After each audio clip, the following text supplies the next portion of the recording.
ଘନ କୁହୁଡ଼ିରେ ଜନଜୀବନ ଅସ୍ତବ୍ୟସ୍ତ।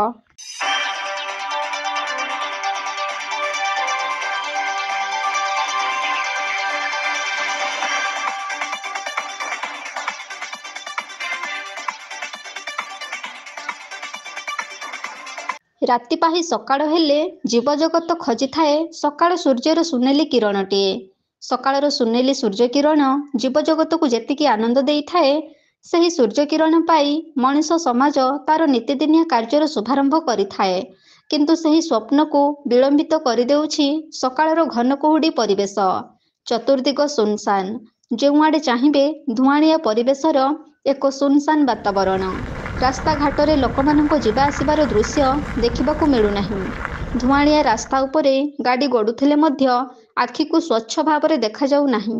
କର୍ମମୟ ଜୀବନର ବ୍ୟବସାୟିକ ଗାଡ଼ି ଧୀରେ ଧୀରେ ରାସ୍ତା ଉପରେ ଗଡ଼ୁଛି ସିନା, କିନ୍ତୁ ଖୁବ୍ ସତର୍କତା ଅବଲମ୍ବନ କରି ଡ୍ରାଇଭର ଗାଡ଼ିକୁ ଧୀରେ ଧୀରେ ଚଲେଇବାକୁ ବାଧ୍ୟ ହେଉଛି। କାରଣ ପ୍ରତିବନ୍ଧକର ଘନ କୁହୁଡ଼ିର କାଳରୂପୀ ପାହାଡ଼ ସମ୍ମୁଖରେ ଠିଆ ହୋଇ ରହିଛି। ସକାଳର ଯେଉଁ ଶିଶିର ବିନ୍ଦୁକୁ ଲୋକମାନେ ଖୁବ୍ ଆନନ୍ଦ ପାଉଥିଲେ, ସେହି ଶିଶିର ବିନ୍ଦୁ ଆଜି ଘନ କୁହୁଡ଼ିର ରୂପ ନେଇ କାଳ ଗ୍ରାସ କରିଲା ପରି ମନେ ହେଉଛି। ଅସହାୟତାର ପରିବେଶ ମଧ୍ୟରେ ସମସ୍ତେ ବନ୍ଦୀ ହୋଇ ଚାହିଁ ରହିଛନ୍ତି ସୂର୍ଯ୍ୟଦେବଙ୍କ ସୁନେଲି କିରଣକୁ।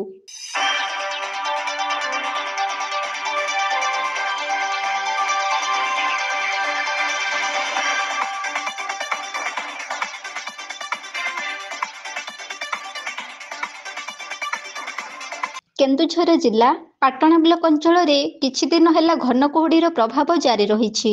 ଶୀତର ପ୍ରଭାବ ଏ ମାଟିରୁ ବିଦାୟ ନେଉଥିବା ବେଳେ ଘନ କୁହୁଡ଼ିର ପ୍ରଭାବ ଜନଜୀବନଙ୍କ ଜୀବନଯାତ୍ରାରେ ବ୍ୟାଘାତ ସୃଷ୍ଟି କରୁଛି। ରାତି ପାହି ସକାଳ ହେବା ପରେ ବ୍ୟସ୍ତବହୁଳ ଜୀବନର ଚଳଣି ପାଇଁ ମଣିଷ ସମାଜ ପାଦ ଚାଲିବାକୁ ଚେଷ୍ଟା କରୁଥିବା ପାଇଁ ସଜାଗ ହେବାରେ ବାଧା ସୃଷ୍ଟି କରିଦେଉଛି ସକାଳର ଘନ କୁହୁଡ଼ି ପ୍ରଭାବ। ବାହାରକୁ ବାହାରିଲା ମାନେ ଦେହରେ ଛୁଇଁ ଦେଉଛି ଶିଶିର ବିନ୍ଦୁର ସ୍ପର୍ଶ।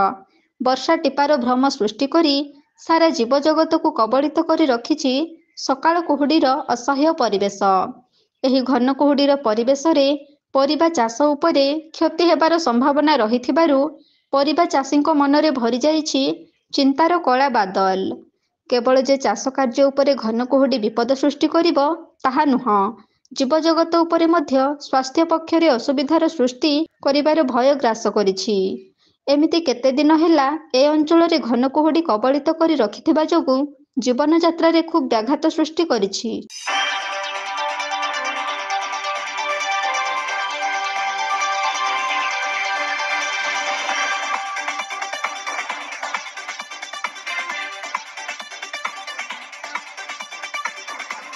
ବର୍ଷା ଟୋପା ପରି ଟପ୍ ଟପ୍ ପାଣି ଝରି ପଡ଼ୁଛି ଫୁଲ ଏବଂ ପତ୍ର ଦେହରୁ। ଜଣାଯାଉଛି ସକାଳୁ ସକାଳୁ ବର୍ଷା ରାଣୀ ଲୁଚି ଲୁଚି ଆସି ଗଛରେ ଛୁଇଁ ଦେଇ ଚାଲି ଯାଇଛି। ବର୍ଷା ରାଣୀକୁ ଖୁବ୍ ଭଲ ପାଉଥିବା ଫୁଲଗଛ ଆଜି କିନ୍ତୁ କୁହୁଡ଼ିର ନିର୍ଦ୍ଦୟ ହୃଦୟ ମନୋଭାବରେ ଅତିଷ୍ଠ ହୋଇପଡ଼ିଛି। ସକାଳର ଘନ କୁହୁଡ଼ିର ଅସହ୍ୟତାରେ ଖୋଜି ବୁଲୁଛନ୍ତି ସକାଳର ସୁନେଲି ସୂର୍ଯ୍ୟ କିରଣକୁ।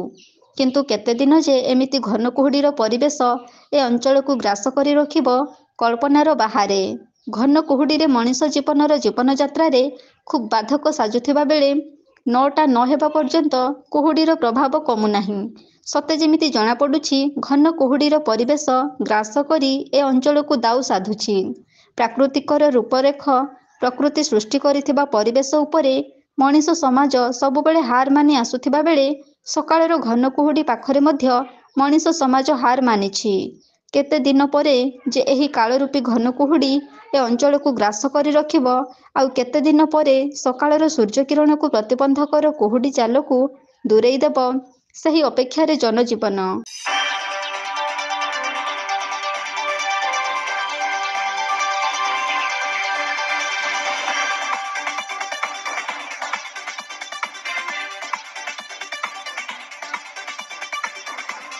କେନ୍ଦୁଝରରୁ ବାସୁଦେବ ସିଂଙ୍କ ରିପୋର୍ଟ, এবি ନ୍ୟୁଜ୍।